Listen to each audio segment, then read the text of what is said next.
12.6 billion miles from the nearest human being, a spacecraft older than most of the people who will hear this sentence woke up long enough to whisper a number back to Earth. It was running on less power than a refrigerator light bulb. Its instruments were designed in the 1970s, in an era when the Apollo program was still a living memory and the personal computer did not yet exist. And what it sent us in the last weeks of 2018 was not a triumph. It was a warning that has been sitting quietly in the peer-reviewed record ever since, dressed up in the language of a milestone. The plasma density around it jumped. Cosmic ray counts spiked.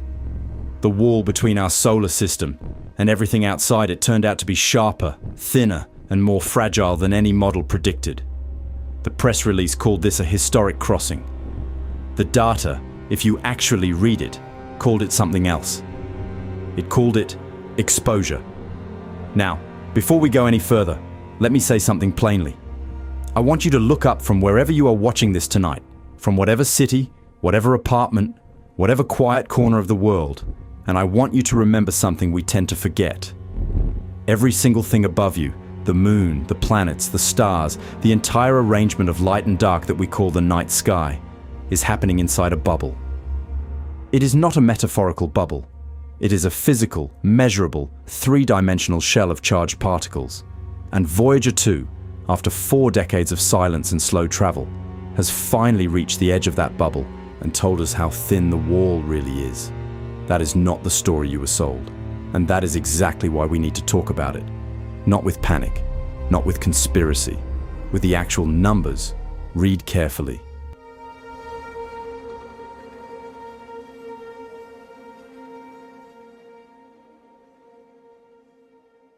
The story you were sold went like this. Voyager 2 crossed the heliopause. It became the second human-made object to enter interstellar space. Ed Stone, the mission's beloved chief scientist, smiled through press conferences. Cameras rolled. The word historic appeared in every headline from every major outlet on the planet. And it was historic, that much is true. But what almost none of those headlines mentioned, what almost no cable news anchor read aloud, was the specific character of what the spacecraft measured on the way out. Because the papers that came out in Nature Astronomy in 2019 did not describe a gentle, gradual transition. They described a boundary so sharp that the instruments crossed it in a matter of hours, not weeks. They described a density jump so clean it looked like a physical wall. And they described a cosmic ray environment on the far side that was harsher, denser, and more energetic than expectations formed over 60 years of theoretical modeling had anticipated. The public heard a celebration. The scientists went home and started rewriting their assumptions. That gap between what was said in the press conference and what was written in the journals is where this story lives. It is not a gap of dishonesty.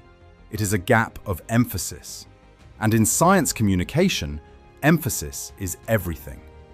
What gets emphasized becomes what the public believes. What gets buried becomes what the scientists worry about privately. And in this case, what got buried is the shape of the wall itself. So let me explain what the heliosphere actually is, because unless you understand this, none of the rest of what I'm about to tell you will land the way it should. Our sun is not a passive light bulb. It is an active, aggressive engine that constantly blows a stream of charged particles outward in every direction. This is the solar wind. It moves at hundreds of kilometers per second, roughly 400 to 800 kilometers per second, depending on the source region, and it inflates a vast, roughly teardrop-shaped bubble of ionized gas that surrounds the entire solar system and pushes back against the interstellar medium. That bubble is the heliosphere. It extends far beyond Pluto, far beyond the Kuiper belt, out to a boundary called the heliopause, which is where the solar wind's outward pressure finally loses to the incoming pressure of the galaxy itself. Inside that bubble, we are shielded. Outside of it, we are not. It is that simple, and it is that consequential. There is a nested structure to this shielding that most people never learn in school and that is worth stopping on. The outer wall is the heliopause. Inside that, you have the termination shock, where the solar wind first slows from supersonic to subsonic as it meets interstellar pressure. Inside that, you have the vast expanse of the heliosphere itself, filled with solar wind plasma. Then, much closer in, you have the magnetosphere of Earth, a second wall entirely, generated by our planet's molten iron core. Then, closer still, you have the atmosphere itself, which acts as its own final shielding layer against what does slip through.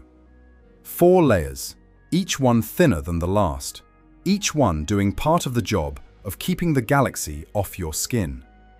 Voyager 2 just measured the outer layer directly, and what it saw is not what the models predicted. And what we are shielded from is not romantic. It is called the galactic cosmic ray background. It is the accumulated radiation of dying stars, exploded supernovae, and the churning cores of distant galaxies. All of it moving at nearly the speed of light. All of it constantly slamming into the outer skin of our little bubble. And mostly being deflected or absorbed before it reaches us. The heliosphere is not a background astronomy fact. It is a life support system. Every atom in your body has spent its entire existence, from the moment your mother conceived you, protected by this invisible shell. You have never known a moment outside of it. Neither has anyone you love. Neither has any human being who has ever lived. Not the first hunter-gatherer, not the pharaohs, not Newton, not Einstein. Every mind that has ever thought a thought did so under this bubble, and we only just measured how thick it actually is. Which is why what Voyager 2 measured matters so much. Because it did not just cross the wall, it measured how weak the wall is becoming. Here is the part that should bother you. The cosmic ray subsystem on Voyager 2 and its twin on Voyager 1 have been tracking galactic cosmic ray flux for decades. And what they have found, corroborated by neutron monitors on Earth, is that the amount of high-energy galactic radiation reaching the inner solar system has been climbing. By some measurements, it is roughly 20% higher today than it was at the last comparable solar minimum in the 1990s. That is the highest level of galactic cosmic ray flux ever recorded in the space age. It is not a projection. It is not a model. It is a direct measurement made by real instruments, published in real journals, and it means something concrete. It means the shield that protected the Apollo astronauts on their way to the moon is measurably weaker than the shield above the astronauts currently orbiting on the International Space Station. Every future long-duration astronaut is inheriting a thinner sky than the one their predecessors flew under. That is not opinion. That is arithmetic. And that arithmetic is going in one direction only. And the leak matters more the further from Earth you try to go. Here is where the public conversation about space exploration starts to break down. When people talk about going to Mars, they tend to talk about it the way they might talk about a longer road trip. Farther, slower, more expensive, but essentially the same thing as going to the moon, just scaled up.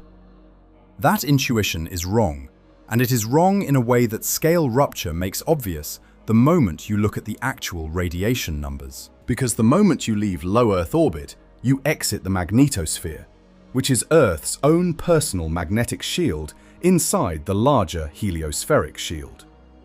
Think of it as a shield inside a shield. The magnetosphere is what deflects most of the charged particles the Sun spits at us on any given day. Astronauts on the International Space Station are still technically inside it. Apollo astronauts left it, but only for days at a time. 6 days, 8 days, 12 days at most. A Mars-bound crew would leave it for months.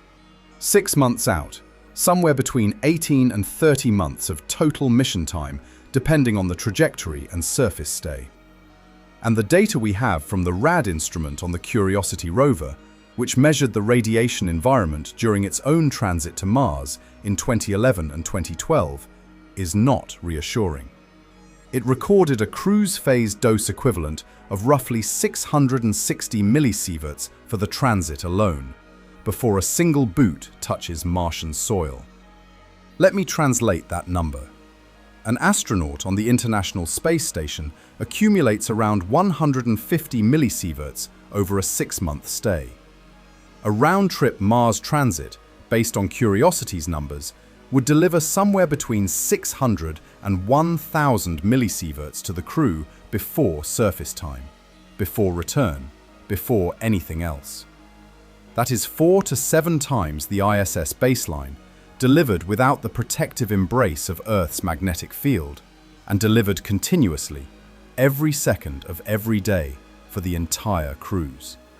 NASA's own career radiation exposure limits for astronauts, historically set to keep excess cancer risk below 3%, hover around 600 to 1,000 millisieverts for the entire career, depending on age and sex. A single Mars round-trip transit, before surface exposure, before return, would burn through the entire career limit of a typical astronaut in one mission. And a single major solar particle event, an unlucky flare arriving at the wrong moment in the wrong direction, could double or triple that in a matter of hours. Under some scenarios, without adequate shielding, it could kill. That is not Apollo, but longer. That is a categorically different physical environment. And the body, unfortunately, does not scale linearly either. Now think about what that means. The human body evolved under a shield. It has never been tested, in any meaningful evolutionary sense, against the kind of radiation that is normal outside the magnetosphere. And what we are learning, slowly, from the astronauts we have sent up, is that things break in ways we are still discovering.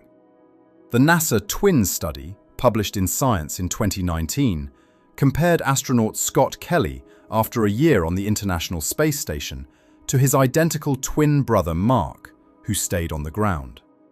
It found changes in gene expression, in immune function, in telomere length, in cognitive test performance.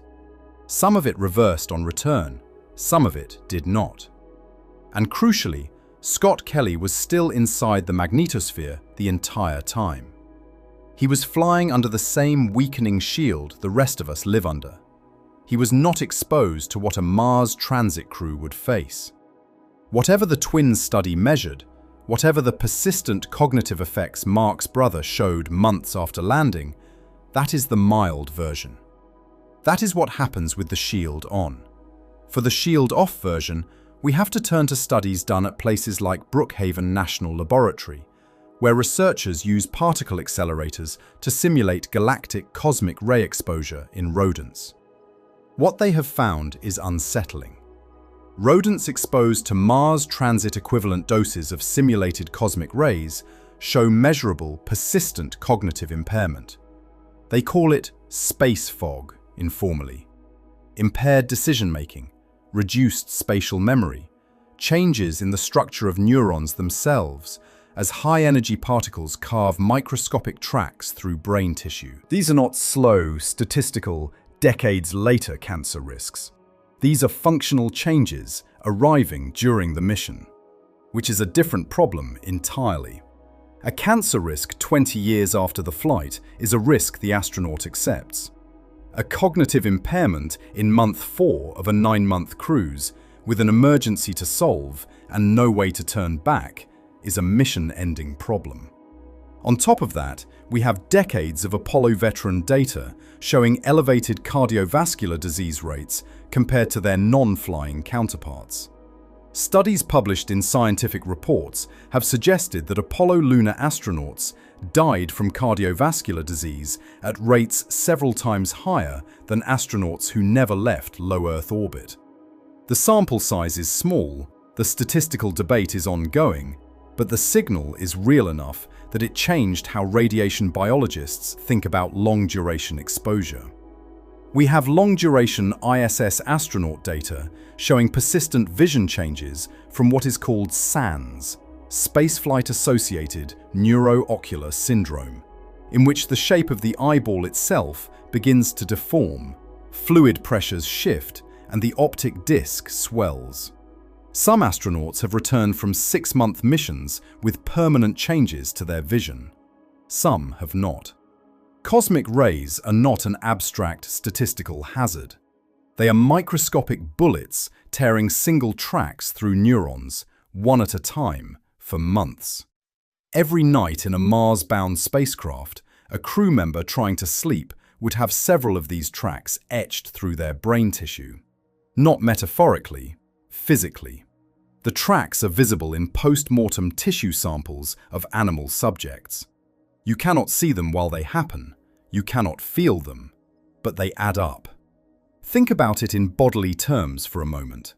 Imagine 4 astronauts in a small cylindrical spacecraft, watching a movie together, eating a meal together, sleeping in tight quarters.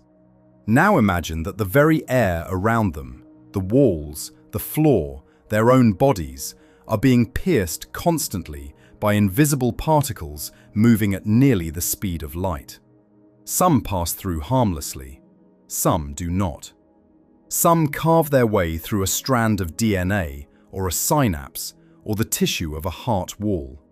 Every second, for months. That is not science fiction. That is what the RAD instrument on Curiosity measured. That is the environment we are asking future crews to live inside.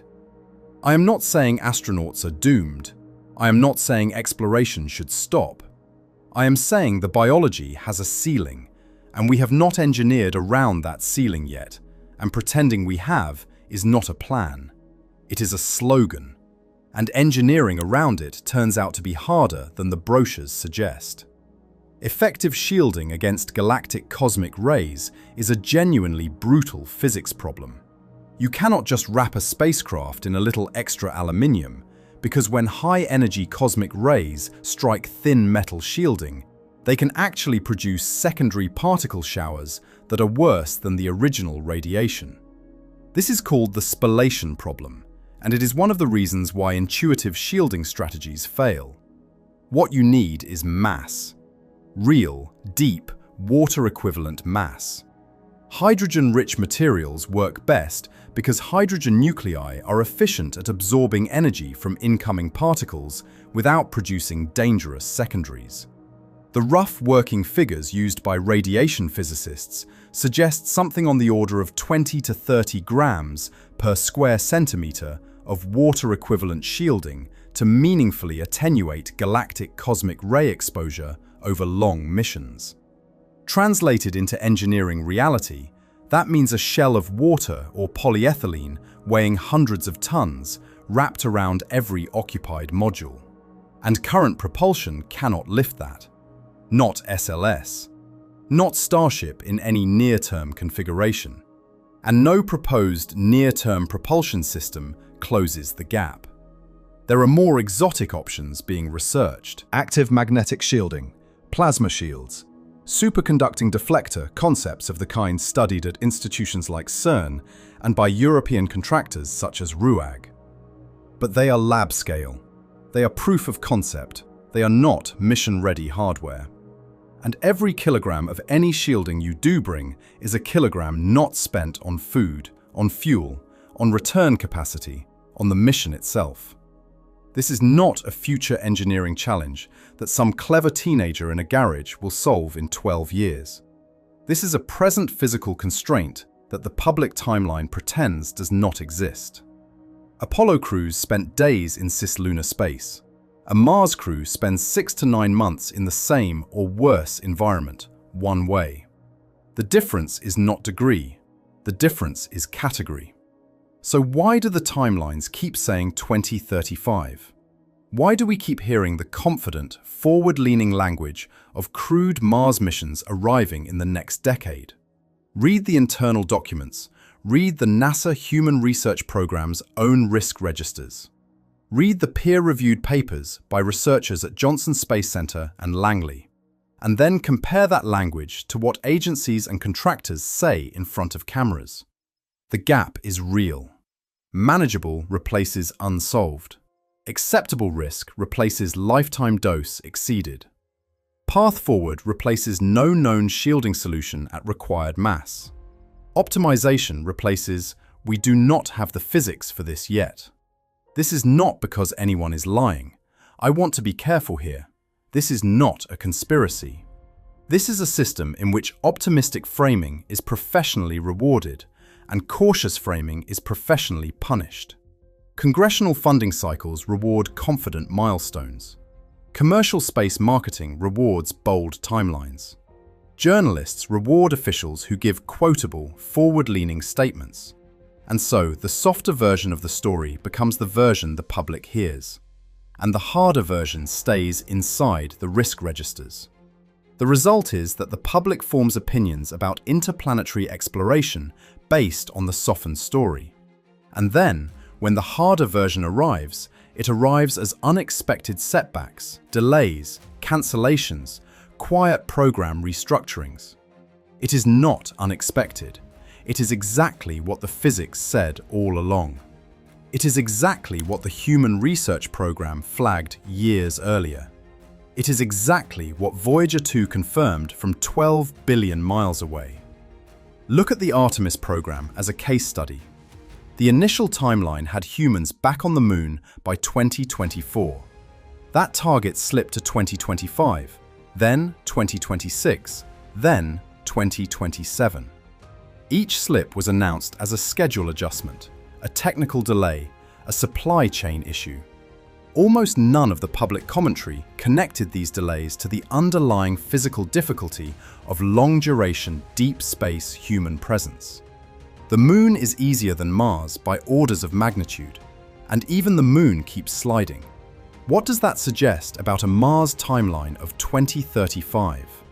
The physics is speaking. The programs are quietly listening. The press conferences are still promising confidently. That gap is the story. And what Voyager 2 measured is the reason the harder version is coming. Because there is one more layer to this, and it is the layer that turns the story from a spaceflight problem into something larger. Our sun is getting quieter. Solar cycle 24, which ran from roughly 2008 to 2019, was one of the weakest cycles in a century.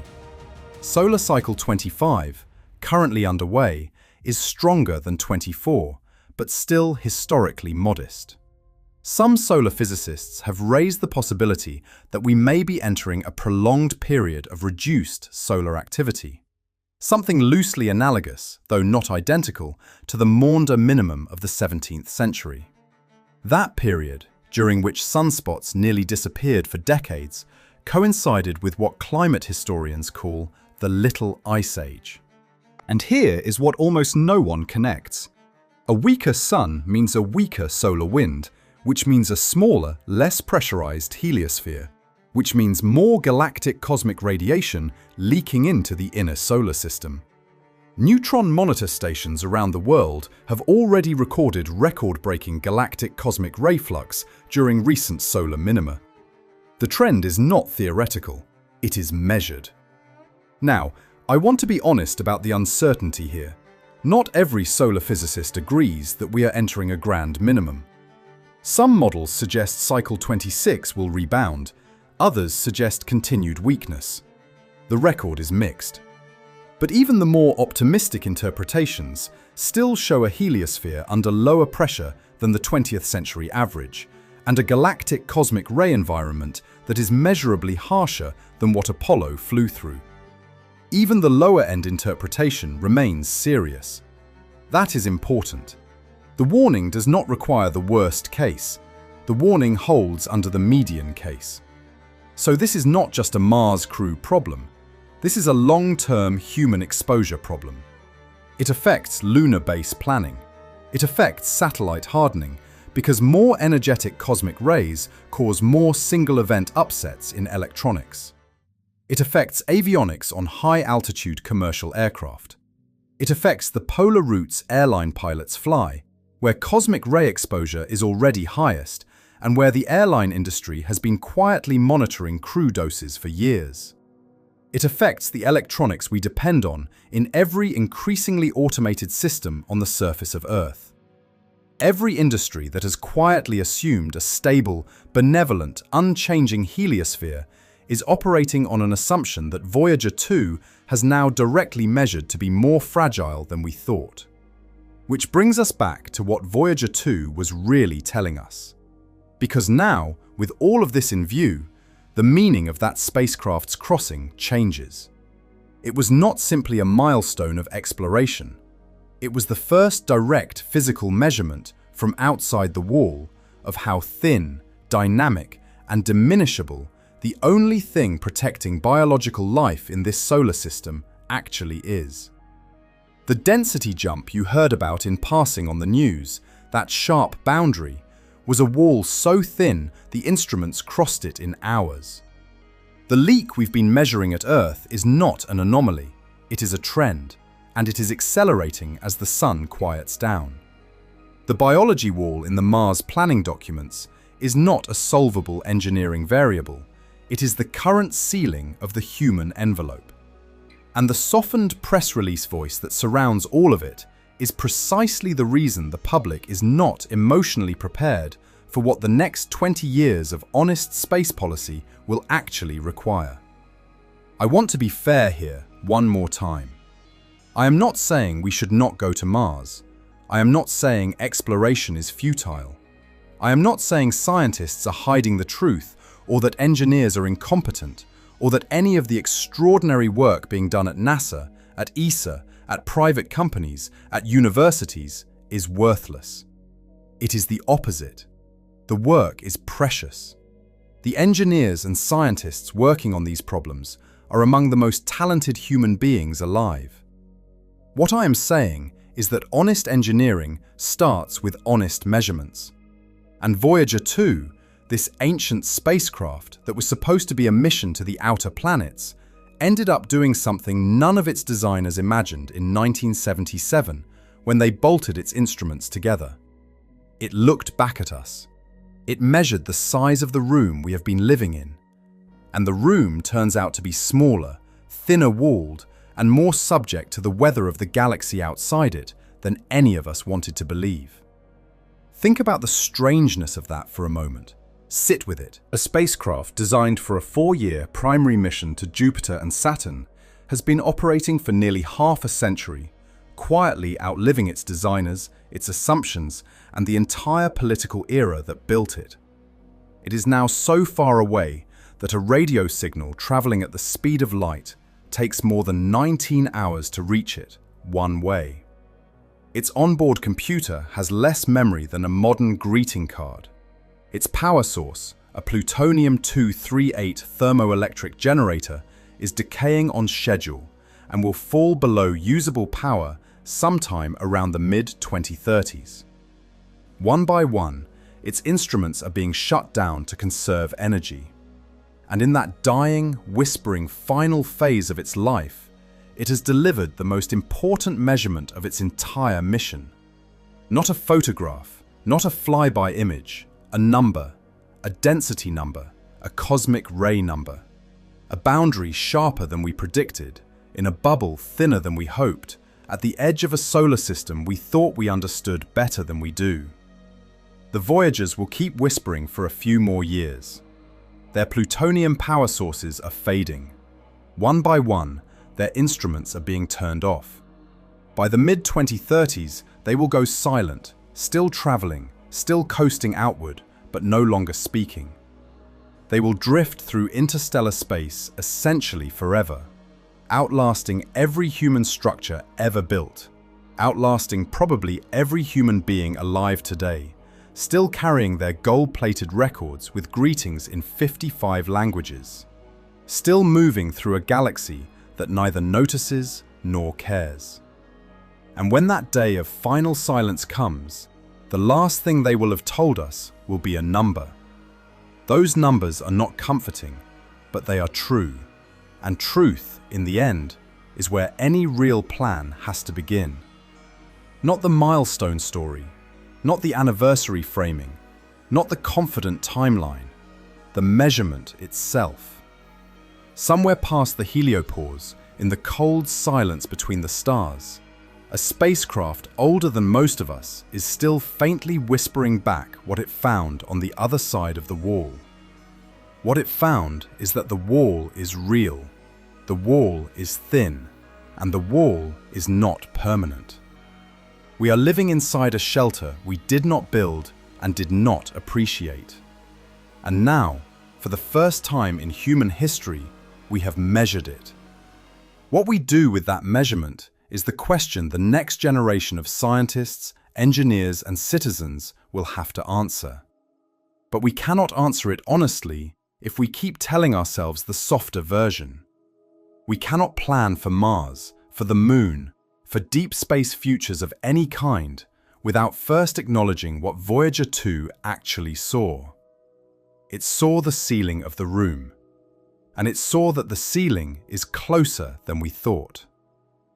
The next time you step outside at night and you tilt your head back and you see those familiar stars in their familiar patterns, remember what is between you and them.